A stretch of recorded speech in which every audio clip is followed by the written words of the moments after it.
Selamat datang di channel Simar Imam. Seperti biasa, jangan lupa pasang headset kalian. Siapkan kopi dan camilan. Lupakan pahitnya kehidupan. Mari kita dengarkan sambil rebahan. Penembak jitu terbaik. Bab 1497. Sehat. Lian menghela nafas pelan. Terakhir kali saya merampok truk Mike Div, dan kali ini saya akan merampok truk gandum Anlinan. Mengapa sekarang saya merasa seperti bandit atau perampok? Namun untuk bertahan hidup, satu-satunya pilihan adalah mencabut gigi dari mulut harimau tersebut. Karena Anda ingin menjadi perampok, Anda juga harus menjadi pencuri ulung. Demikian pula, operasi ini juga memberikan kesempatan kepada orang-orang seperti Kofi untuk berlatih pertempuran dan membuat mereka memahami kejamnya pertempuran. Saudaraku, bukankah terlalu berbahaya bagi kita untuk memilih tempat yang sama seperti terakhir kali untuk penyergapan? Kofi berbaring di samping Lian dan bertanya. Sebenarnya dia ingin mengatakan bodoh, tapi dia mengubah kata-katanya saat mengatakannya. Terakhir kali mobil Mike diserang di sini. Kali ini giliran Anlinan, dan dia tidak akan mengambil tindakan pencegahan sebelumnya. Faktanya, tim Anlinan sangat berhati-hati dalam prosesnya. Selain menempatkan penembak mesin di atas truk, kendaraan off-road juga dikerahkan untuk membersihkan jalan di depannya. Di dalam kendaraan tersebut terdapat 5 tentara bayaran bersenjata lengkap dan berpengalaman. Selama tidak ada serangan militer, pengaturan Anlinan dianggap sebagai strategi yang sangat mudah dan dapat sepenuhnya mengatasi krisis biasa. Jika pengaturan tenaga kerja lebih banyak, biaya akan meningkat, sesuatu yang tidak ingin dilihat oleh Anlinan. 1, 2, 34. Setelah konvoi Anlinan muncul, Lian menggunakan teropongnya untuk memeriksa jumlah musuh. Selain 5 orang di kendaraan off-road dan penembak mesin di atas truk, ada juga seorang sopir dan 2 orang pengawal, totalnya 9 orang. Yang paling mengancam di antara 9 orang ini adalah tentara bayaran di kendaraan off-road dan penembak mesin di atap kendaraan. Kofi, mohon informasikan kepada semua orang bahwa kereta akan dikumpulkan di kendaraan off-road itu nanti. Ingat, jangan menyimpan peluru, pastikan untuk membunuh mereka semua sebelum keluar dari mobil. Apakah kamu mengerti? Lian memerintahkan dengan suara rendah. Dimengerti. Kofi mengangguk. Memukul ular itu 7 inci, Lian melakukan ini untuk menarik musuh dan tidak memberikan kesempatan kepada musuh untuk melawan. Gerobak penuh gandum membuat truk tersebut semula melaju dengan kecepatan lambat. Setelah memasuki lembah, kecepatan konvoi kembali turun. Mencicit. Kendaraan off-road di depan tiba-tiba berhenti, dan kemudian 4 tentara bayaran melompat keluar dari kendaraan. Kendaraan off-road terus melaju ke depan untuk membuka jalan, dan keempat tentara bayaran itu dibagi menjadi 2 tim dan berjalan di kedua sisi truk. Cukup hati-hati. Menghadapi perubahan mendadak, Lian hanya bisa mengubah rencana pertempurannya lagi.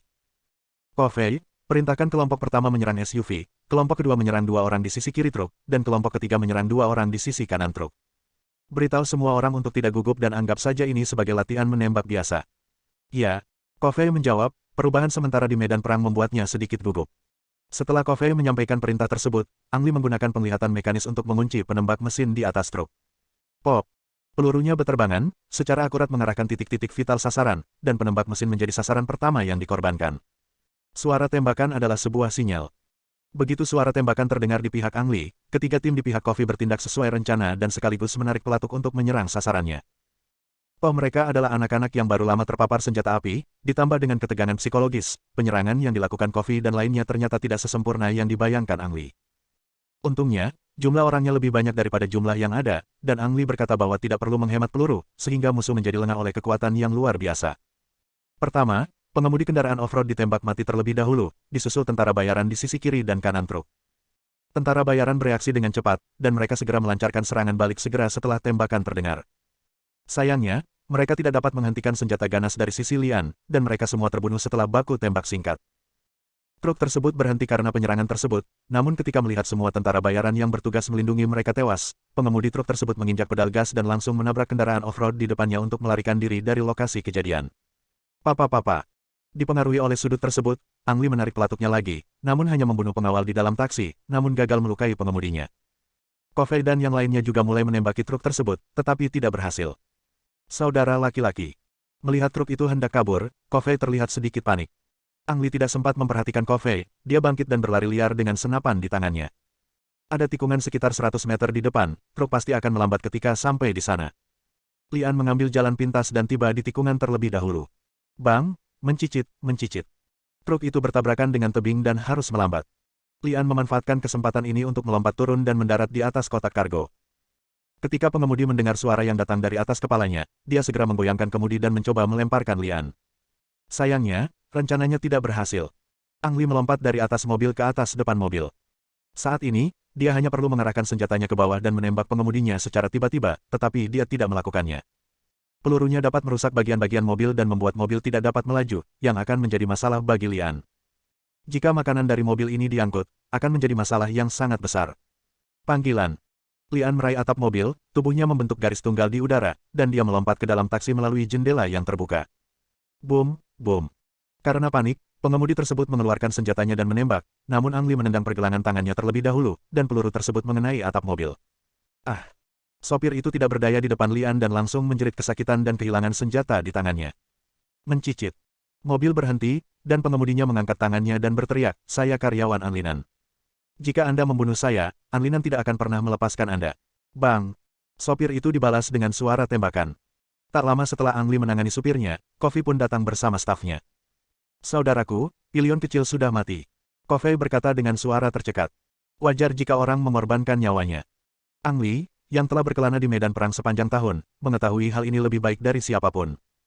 Oleh karena itu, dia lebih berpikiran terbuka dan suasana hatinya lebih tenang dibandingkan anak-anak seperti Kofi. Mayatnya tidak bisa ditinggalkan. Ambillah tubuh Filion kecil dan semua senjata serta perlengkapan musuh. Kita harus segera pergi dari sini. Lian memerintahkan. Ya. Kofi mengangkat tangannya dan menyeka matanya. Sangat disayangkan tidak ada satupun Kofi yang bisa mengemudi. Jika tidak, Ang Li ingin membawa kendaraan off-road itu bersamanya, tapi sekarang dia hanya bisa mengemudikan truk itu kembali ke kota yang kacau balau. Tidak mungkin truk sebesar itu melaju ke kota yang kacau tanpa ketahuan, jadi Ang Li memilih untuk mengemudikan truk tersebut ke kota pada malam hari untuk mengurangi kemungkinan ketahuan. Mobil pertama kali berhenti sebentar di sebelah gunung sampah. Lian menurunkan sebagian besar truk makanan di sini dan membagi orang menjadi dua gelombang. Kebanyakan dari mereka, dipimpin oleh Kofi, mengangkut makanan dan menyita senjata serta peralatan ke pangkalan bawah tanah. Titik. Truk itu mengitari kota yang kacau balau, dan makanan di dalam truk itu berserakan di kedua sisi jalan. Setelah fajar menyingsing, ketika orang-orang yang lapar melihat biji-bijian ini, mereka pasti akan mengira bahwa ini adalah anugerah terbaik dari Tuhan. Bab 1498. Di pagi hari, ketika orang bangun dari tidurnya dan menemukan makanan di depan pintu rumahnya, mereka sangat bersemangat. Segera, seseorang melihat sebuah truk tergeletak di persimpangan tersibuk di kota yang kacau, persimpangan Four Points. Sivenkov awalnya tidak disebut Sivenkov, itu hanya persimpangan jalan biasa. Belakangan, karena 4 kekuatan besar berkembang secara terpisah, seluruh kota yang kacau itu dibagi menjadi 4 bagian yang sama di persimpangan ini, sehingga muncullah nama Sivenkov. Truk itu terletak di persimpangan 4 titik dalam posisi yang paling mencolok, dan siapapun yang lewat akan menyukainya. Karena logo Anlinan tercetak di truk, Anlinan menjadi orang pertama dari 4 kekuatan besar yang tiba di sini. Seorang Linan berusia 58 tahun ini, dan tubuhnya sudah tidak berbentuk. Dia tidak lagi terlihat garang seperti ketika dia masih muda, tapi sama sekali tidak ada yang berani macam-macam dengannya di kota yang kacau ini. Nama, Raja Makanan, bukan tanpa alasan. Selama Anlian marah, tidak ada yang tahu berapa banyak orang yang akan mati kelaparan di kota yang kacau ini. Saat ini, Anlinan berdiri di depan truknya, wajahnya muram dan tidak yakin, dan dia tidak mengucapkan sepatah kata pun. "Bos." Seorang adik laki-laki berbisik ke telinga Anlinan, memberi isyarat kepadanya bahwa seseorang akan datang. Seorang Linan mendongak dan melihat sekelompok orang berjalan di hadapannya. Pemimpinnya adalah seorang pria parubaya dengan alat bantu dengar di telinganya. Cekikikan. Mike yang tuli tertawa terbahak-bahak begitu dia muncul. Seorang Linan mengerutkan kening dan mengangkat tangannya untuk memberi isyarat kepada anak buahnya agar tenang. 4 kekuatan besar berada dalam keseimbangan yang sulit di kota ini. Tidak ada yang akan dengan mudah memulai perang dengan 3 kekuatan lainnya, jika tidak maka hanya akan menguntungkan pihak lain. Anlinan, aku tidak menyangka apa yang terjadi padaku juga akan terjadi padamu. Tapi Anda seharusnya beruntung karena orang-orang itu baik kepada Anda dan setidaknya meninggalkan mobil untuk Anda. Setelah Mike cukup tertawa, dia mulai berkhotbah. Orang tuli, apakah kamu di sini hanya untuk mengucapkan kata-kata sarkastik ini? Seorang Linan mengerutkan kening dan berkata dengan tidak senang. Mike menggelengkan kepalanya dan berkata, tentu saja tidak, saya hanya ingin berdiskusi dengan Anda bagaimana menghadapi orang-orang itu. Orang-orang itu, apakah kamu pikir kamu sudah tahu siapa yang melakukannya? Anlinan bertanya, cekikikan. Mike tertawa aneh lagi, lalu berkata, jangan bilang, kamu tidak punya kecurigaan di hatimu. Seorang Linan menarik napas dalam-dalam dan tidak berkata apa-apa. Mike Div kemudian berkata, saya sudah memberitahu Big Nose dan Wanai, mereka akan segera datang. 4 kekuatan besar sudah lama tidak berkumpul, jadi alangkah baiknya jika berkumpul bersama. Seorang Linan berkata dengan suara rendah, berhenti sejenak, menoleh ke arah anak buahnya dan memerintahkan. Pergi dan bersiaplah. Supermarket Yangke. Zhao Pan dan yang lainnya bergegas lagi. Begitu mereka memasuki pintu, mereka berteriak, Saudara Yang, ini tidak baik. Yang sedang membuat mie instan. Ketika dia melihat ketiga orang itu muncul, dia tidak bertanya apapun. Dia membuka 3 kotak lagi dan menuangkan air mendidih ke dalamnya, satu untuk setiap orang. Meskipun itu masalah besar, kamu tetap harus makan. Yang berkata sambil membuka kotak mie miliknya, mengaduknya dengan garpu, lalu mengambil sepotong mie dan memasukkannya ke dalam mulutnya. Saudaraku, kamu sudah tahu kan? Kong Huaxin mengambil alih dan bertanya. Aku baru saja mendengarnya, kata yang setelah menelan makanan di mulutnya. Li Jianfeng berkata dengan sedikit kesal, tidak peduli siapa orang-orang itu, mereka telah mengambil reputasinya, tapi kamilah yang disalahkan. Zhao Pan mengangkat wajahnya dan bertanya, Saudara Yang, 4 kekuatan besar sedang berkumpul di Sivenko sekarang. Orang-orang bodoh itu semua mengira itu adalah kita dan sedang mendiskusikan bagaimana menghadapi kita. Yang melirik ke samping dan bertanya, izinkan saya bertanya, apakah Anda melakukannya? Tentu saja tidak, kalau begitu kita akan mengembalikan mobilnya. Itu saja. Karena hal itu tidak dilakukan oleh saya atau oleh Anda, apa yang perlu ditakutkan? Petik 2. Tetapi keempat orang idiot itu pasti tidak berpikir demikian. Saudara Yang, mari kita membuat beberapa persiapan terlebih dahulu. Ya, Saudara Yang, kita harus waspada terhadapnya. Makan mie. Kalau sudah kenyang, kembali bekerja. Pangkalan bawah tanah. Setelah bekerja keras semalaman, semua orang lelah, tetapi tidak ada yang beristirahat. Semua orang sedang mempersiapkan pemakaman untuk Filion kecil. Little Filion adalah orang pertama yang meninggal di tim Ang Li dan harus dimakamkan dengan bermartabat. Apakah Filion kecil punya saudara? Li An bertanya. Kofi menggelengkan kepalanya dan menjawab, orang-orang di sini semuanya yatim piatu seperti saya. Kofi, karena kamu memilih untuk mengikutiku, kamu seharusnya sudah menduga apa yang terjadi hari ini. Apakah kamu menyesal sekarang? Tidak. Kofi menggelengkan kepalanya. Ang Li mengajak mereka melakukan hal-hal yang tidak pernah berani mereka pikirkan sebelumnya, tapi sekarang mereka merasa seperti hidup seperti manusia. Di mana yang lainnya? Li An bertanya lagi. Kofi berpikir sejenak dan berkata, orang-orang mati di sini setiap hari. Pergi dan tanyakan. Jika seseorang ingin berhenti, beri dia makanan dan pergi. Jika dia bersedia tinggal dan terus mengikutiku, maka aku tidak akan pernah memperlakukannya dengan buruk. Li An memerintahkan. Ya. Namun, menurutku tidak ada yang akan berhenti, kata Kofi. Selain itu, saya ingin merekrut beberapa karakter lagi. Ang Li tiba-tiba berkata. Kofi berkata dengan heran, saudaraku, apakah tim kita berkembang terlalu cepat? Ang Li mengulurkan tangan dan menepuk bahu Kofi dan berkata sambil tersenyum, jangan khawatir, kita punya makanan sekarang, apa yang kita takuti? Kofi terkejut sesaat, dan kemudian dia menyadari bahwa bagi sebagian besar penduduk kota kekacauan, mereka yang gagap tidak takut pada apapun. 4 poin. Truk yang tergeletak di tengah jalan telah dibongkar dan diganti dengan meja kayu dan 4 kursi. Selain itu, tidak ada barang tambahan. Keempat persimpangan jalan telah diblokir oleh 4 kekuatan besar, dan persimpangan yang menuju ke setiap arah dijaga ketat. Kecuali jika 4 kekuatan besar berperang satu sama lain, ini seharusnya menjadi tempat teraman di kota kekacauan. Seorang Linan dan Mike Div telah mengambil tempat duduk mereka, dan 2 lainnya dari 4 kekuatan utama tidak membuat mereka menunggu terlalu lama. Wan Aijian mengontrol pasokan senjata kota kekacauan dan memiliki hubungan terbaik dengan militer 3 kerajaan. Mosa berhidung besar mengendalikan mineral di kota kekacauan dan merupakan yang terkaya di antara 4 kekuatan besar. Seperti yang dikatakan An Linan, 4 kekuatan besar sudah lama tidak berkumpul, dan kali ini sangat jarang berkumpul. Jadi menurutmu orang Asia itulah yang melakukannya? Tanya Jian yang bermata satu. Kalau bukan dia, kan? Tanya Mike sambil menatap sebelah matanya. Wan Aijian mendengus dan berkata gayung bersambut, tidak akan terlalu merepotkan jika itu aku akan memberitahumu secara langsung. Dang dang dang. Hidung besar mengetuk meja dengan tongkat berkepala emas, dan berkata dengan suara yang dalam, menurutku semua orang di sini tidak untuk bertengkar, bukan? Kalau hanya ingin bertengkar saja, maka maafkan aku, menurutku aku harus pergi dulu, karena waktuku sangat berharga dan tidak perlu disia-siakan di sini. Mari kita kembali ke bisnis. An Linan berkata. Apakah itu orang Asia atau bukan, kita harus menemukan mereka. Bab 1499. 4 kekuatan besar mengendalikan seluruh kota kekacauan, tetapi pikiran mereka tidak sama. Negosiasi tidak berjalan mulus. Semua orang mengambil video pengawasan, tetapi mereka tidak melihat seperti apa rupa orang-orang di truk gandum itu. Dia berani merampok truk gandumku hari ini. Menurutmu siapa yang akan dia serang lain kali? Setelah An Linan mengucapkan kata-kata ini, dia buru-buru mengakhiri pengumpulan 4 kekuatan utama. Seluruh kota sepertinya telah memasuki masa damai lagi, namun di bawah ketenangan ini masih ada arus bawah, dan 4 kekuatan besar telah memperkuat pertahanan mereka. Li An menjalankan rencana perekrutannya sendiri. Selama dia punya cukup makanan, orang akan segera bersedia bergabung dengan timnya. Pada awal pembentukan tim, Ang Li mengizinkan bawahan asli Kofi untuk langsung memasuki markas bawah tanah. Namun, situasi perkembangan pesat kali ini berbeda. Tanpa mengetahui latar belakang masing-masing orang, tidak ada cara untuk membiarkan orang-orang tersebut secara langsung memasuki pangkalan bawah tanah. Oleh karena itu, mencari benteng lain menjadi solusi permasalahan tersebut. Kota kekacauan dibagi menjadi kota dalam dan kota luar. Di permukaan, bagian dalam kota tampak makmur, hampir seperti kota pada umumnya.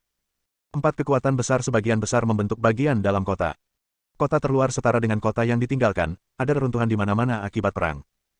Pangkalan bawah tanah Angli terletak di persimpangan pusat kota dan luar kota, tetapi ia menemukan pabrik terbengkalai di luar kota sebagai kamp pelatihan rekrutmen. Hanya dalam beberapa hari, Covey merekrut total 30 orang untuk Angli. Sesuai persyaratan Angli, calon rekrutmen ini harus berusia di atas 18 tahun. Karena akan ada baku tembak di masa depan, Angli tidak bisa membiarkan anak-anak Covey mati. 30 orang dewasa yang kekurangan gizi berdiri di bawah sinar matahari. Covey lebih muda dari orang-orang ini, tapi dia tidak kalah mengesankannya dengan mereka. Ini kakak tertuaku, ini makanan yang mereka berikan padamu. Jika kamu ingin makan cukup mulai sekarang, ikutilah saudaraku. Jika ada yang berani berbeda pendapat terhadap kakak tertuaku, jangan salahkan aku, Covey, karena tidak mengenali siapapun yang membawa senjatanya. Setelah jeda sebentar, Covey berbalik bertanya pada Angli. Saudaraku, apakah ada yang ingin kamu katakan? Lian menggelengkan kepalanya dan berkata, biarkan semua orang makan dulu. Setelah makan dan minum yang cukup, istirahatlah lalu mulai latihan ketika kita sudah mempunyai kekuatan. Ya, jawab Covey. Sebuah panci besar telah dipasang di pabrik. Aroma makanan yang keluar dari panci membuat orang mengeluarkan air liur. Angli terlihat sangat lalai dalam mengatur timnya. Dia hanya berfoto dengan semua orang lalu menghilang. Setelah makan, para rekrutan mencari tempat teduh untuk beristirahat, dan tidak ada yang melihat kecuali Covey. Setelah istirahat selama 2 jam, pelatihan pun dimulai. Pelatihan yang disebut juga sangat sederhana, yaitu mengajak semua orang berjalan-jalan, melompat, dan memindahkan batu di ruang terbuka pabrik jam. Sebelum matahari terbenam, setiap orang makan lengkap lagi, lalu tidur di ruang terbuka yang telah dibersihkan terlebih dahulu sesuai kebutuhan. Tidak ada listrik di pabrik, dan semua penerangan bergantung pada bintang dan bulan di langit malam. Di paruh kedua malam, seseorang keluar dari kamar istirahat dan kemudian menghilang secara diam-diam di malam hari. Keesokan paginya, para rekrutan yang sedang tidur di rumah itu dibangunkan oleh peluit, dan kemudian mereka melihat Covey memimpin orang-orang bersenjata mengelilingi mereka. Bangun, semuanya pergi ke taman bermain. Para rekrutan datang ke taman bermain dan melihat Lian, yang baru menunjukkan wajahnya kemarin, duduk di atas batu dan memecahkan biji melon di sebelahnya. Setelah Lian menunggu orang-orang ini berbaris, dia berkata sambil tersenyum, saya orang yang sangat sederhana. Jika Anda mengikuti saya akan membuat orang makan enak. Tetapi jika Anda ingin menyakiti saya tidak akan menunjukkan belas kasihan padamu. Dia berhenti sebentar, menatap kembali ketiga orang di belakangnya, dan berbicara dengan suara rendah. Saya tidak peduli siapa yang mengirim Anda, dan saya tidak peduli apa tujuan Anda di sini. Saya akan memberi Anda kesempatan hari ini. Covey melangkah maju dan memotong tali ketiga orang itu dengan pisau, lalu melemparkan 3 parang ke tanah. Saya pernah membakar mobil Mike Diff, dan saya juga merampok truk Anglinan. Jika Anda ingin kembali dan melakukan perbuatan baik, lakukanlah. Angli berdiri di sana dan berkhotbah. Mereka bertiga ragu-ragu sejenak, lalu mengambil parang di tanah dan menebas Lian secara bersamaan. Dalam sekejap, ketiga pria yang memegang pisau itu dibunuh oleh Angli yang menggunakan tangan kosong. Retakan. Lian melemparkan pisau berlumuran darah ke tanah, berbalik menghadap rekrutan yang terkejut dan tercengang, dan berkata, jika ada di antara kalian yang memiliki tujuan yang sama dengan mereka bertiga, maka selipkan ekormu agar aku tidak menemukannya. Kalau tidak, ini adalah takdirmu. Kemarin, Lian sengaja membuat tempat ini terlihat sangat santai, demi menarik perhatian mata-mata yang memiliki niat pembangkang. Jika tim berkembang terlalu cepat, tidak dapat dipungkiri bahwa beberapa kucing dan anjing akan masuk. Jika ingin tim berkembang dengan baik, faktor buruk tersebut harus dihilangkan. Apakah ada pengkhianat di antara 27 orang yang tersisa? Jawabannya adalah ya. Lian pertama-tama memberi makan orang-orang ini, dan kemudian menggunakan trik lain untuk menakuti monyet-monyet itu. Saya yakin para pengkhianat itu akan menjadi jujur dalam waktu yang lama. Selama Lian diberi waktu, dia perlahan bisa menemukan orang-orang itu dan melenyapkannya. Saat ini tim Angli masih terlalu lemah dan memiliki senjata yang terlalu sedikit untuk memulai perang dengan 4 kekuatan besar, sehingga harus belajar bersabar. Cara terbaik saat ini adalah mencari sekutu. Setelah pelatihan rekrutmen resmi dimulai, tidak selonggar kemarin. Bahkan bisa dibilang kejam di hari pertama, tidak satupun dari 27 rekrutan yang dilatih bisa bangkit dari tanah, mereka harus menghadapi Lian lagi. Setelah pelatihan menjadi formal, Lian pergi ke 2 tempat. Tempat pertama adalah ruang bawah tanah Charles. Tuan, Anda di sini. Charles sangat senang setelah melihat Angli. Apa yang terjadi di kota akhir-akhir ini? Lian bertanya. Dia tidak mengizinkan Charles bergabung dengan timnya, tapi itu tidak berarti dia memutuskan kontak dengan Charles. Sebaliknya, tidak banyak orang yang bisa dipercaya oleh Angli di kota yang kacau, dan Charles adalah salah satu dari mereka. Kelihatannya sangat damai di permukaan, Tetapi menurut informasi yang saya terima, Anlinan dan Mike Div diam-diam mempersiapkan serangan terhadap teman Anda, jawab Charles. Anlinan dan Mike Div menganggap Yang Ke sebagai musuh khayalan mereka dan percaya bahwa Yang Ke yang melakukan hal itu. Mengetahui bahwa Anlinan dan Mike Div berencana menyerang Yang Ke, Lian merasa waktunya telah tiba untuk secara resmi menjalin aliansi dengan Yang Ke.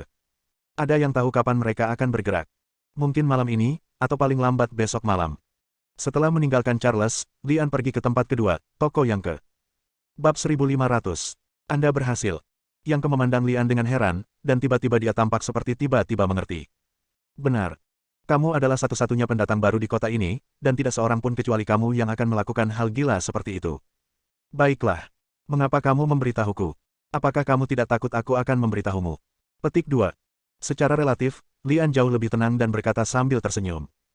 Kamu tidak terlihat seperti orang yang mengkhianati teman-temannya. Lagi pula, aku ingin mendengar pendapatmu. Pendapatku. Yang Ke tersenyum pahit, berjalan ke lemari es, mengeluarkan sekaleng bir, membukanya dan menyesapnya. Bir dingin adalah cara yang bagus untuk mengatasi panas dalam cuaca panas ini, dan juga dapat membantunya menenangkan diri. Setelah ragu-ragu sejenak, Yang Ke mengeluarkan kaleng lain dari lemari es dan melemparkannya ke Lian, dan berkata, pendapat saya adalah Anda melakukan hal yang sangat bodoh. Anda sedang bermain api, apakah Anda mengerti? Baik Mike Div maupun Anlinan bukanlah orang yang harus Anda ajak main-main. Saya pikir Anda lebih tahu dari saya apa yang akan terjadi selanjutnya. Mereka mengira Anda lah yang melakukannya, dan mereka sedang mempersiapkan serangan terhadap Anda, kata Ang Li. Yang Ke meneguk bir lagi dan kemudian berkata, saya tahu ini. Saya bahkan tahu di mana serangga itu berada sekarang dan kapan mereka akan bertindak. Saya dapat membantu Anda dengan ini, kata Lian sambil membuka bir dan menyesapnya. Anda, haha, apakah kamu melupakan sesuatu? Sepertinya kamulah yang menyebabkan masalah ini. Petik 2. Yang Ke tertawa datar. Saya tahu, jadi saya memutuskan untuk membantu Anda memecahkan masalah ini. Jawab Lian. Bagaimana rencanamu untuk menyelesaikannya? Yang Ke bertanya dengan waspada. Jangan khawatir tentang ini, aku akan menyelesaikannya. Jawab Lian. Yang Ke ragu-ragu selama beberapa detik dan kemudian berkata, itu kalimat yang sama, mengapa kamu memberitahuku ini? Apakah aku berteman denganmu? Lian bertanya. Itu tidak masuk hitungan. Yang Ke menjawab dengan tegas. Itu bagus. Teman itu yang paling merepotkan. Kalau kamu bukan teman, semuanya mudah untuk dibicarakan. Lian menghela napas lega, lalu berkata, saya ingin membentuk aliansi dengan Anda. Aliansi. Yang Ke mengerutkan kening dan terkekeh, kamu telah menyebabkan masalah besar, tetapi kamu ingin membentuk aliansi denganku. Aku sendiri yang akan mengatasi masalahnya. Aliansi tidak hanya baik untuk saya, tetapi juga baik untuk Anda. Coba pikirkan, 4 kekuatan besar sekarang mengira Anda melakukan hal-hal ini. Karena mereka sudah lama ingin menyingkirkanmu, dan aku dapat membantumu terus mendapatkan pijakan di kota ini, bahkan lebih baik dari sebelumnya. Lian berkhotbah dalam satu tarikan napas. Bagaimana kalau aku bilang tidak? Yang Ke bertanya. Lian tersenyum dan berkata, kamu tidak akan menolakku, karena kamu lebih membutuhkan sekutu daripada aku. Sambil berkata begitu, Lian mengangkat bir di tangannya, meminumnya dalam sekali teguk, meratakan kalengnya dan meletakkannya di atas meja, berbalik dan pergi. Yang Ke mengerutkan kening dan menatap sosok Lian yang pergi, dan berkata dengan suara rendah, anak ini sedang bermain api. Ang Li memang sedang bermain api, dan dia akan memainkannya secara besar-besaran. 4 kekuatan besar membentuk kota, dan membedakan wilayah dari 4 kekuatan besar adalah hal yang sangat sederhana. Dengan mengambil 4 titik persimpangan sebagai penanda, di sebelah timur adalah wilayah kekuasaan Mike Div, di sebelah barat adalah wilayah kekuasaan Anlinan, di sebelah selatan adalah wilayah kekuasaan Hidung Besar Mosa, dan di sebelah utara adalah wilayah kekuasaan Wan Aijian. Faktanya, urusan 4 kekuatan besar itu rumit. Di wilayah masing-masing kekuatan, Anda dapat melihat kelemahan dari 3 kekuatan besar lainnya.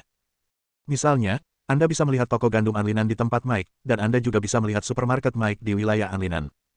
Ini adalah persetujuan diam-diam dari 4 kekuatan utama. Setelah meninggalkan toko Yang Ke, Lian langsung menuju wilayah Anlinan dan memasuki supermarket Mike Div. Ang Li mengetahui dari Kofei bahwa supermarket ini tidak hanya menjual kebutuhan sehari-hari, tetapi juga menjual senjata. Ketika dia memasuki supermarket, tidak banyak yang ada di dalamnya. Ang Li langsung menemui kasir dan berkata, saya ingin sesuatu yang istimewa. Tuan, semua barang kami ada di rak. Anda bisa mengambil apa yang Anda inginkan. Kasirnya adalah seorang bibi parubaya yang terlihat sangat kesal. Ku bilang, aku ingin sesuatu yang istimewa, dan barang-barang ini tidak ada di rak, kata Ang Li sambil tersenyum. Wanita kasir itu kemudian menatap Lian dan berkata, oke, beritahu saya apa yang Anda inginkan. Ini, kata Ang Li sambil menodongkan pistol ke kasir. Ah, seru bibi kasir lirih, lalu menoleh ke kiri dan ke kanan dengan ekspresi wajah meminta tolong. Sayangnya, beberapa pelanggan di toko memperhatikan situasi di sini, tetapi tidak ada yang mau memberikan bantuan. Sebaliknya, mereka melarikan diri satu demi satu.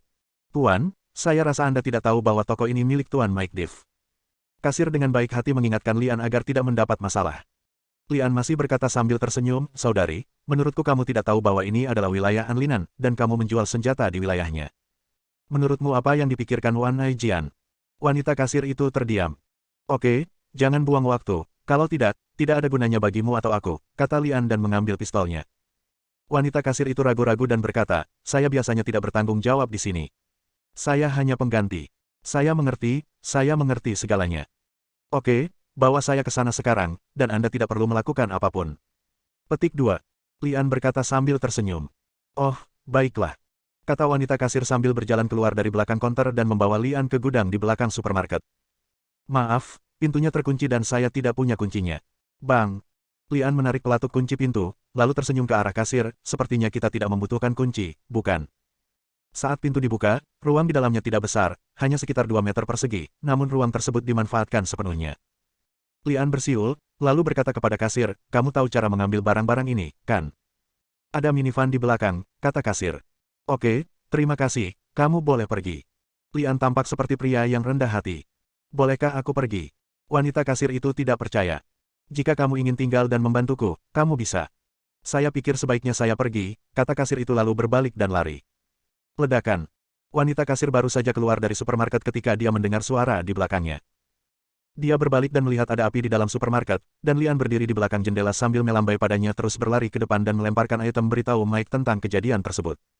Bersambung.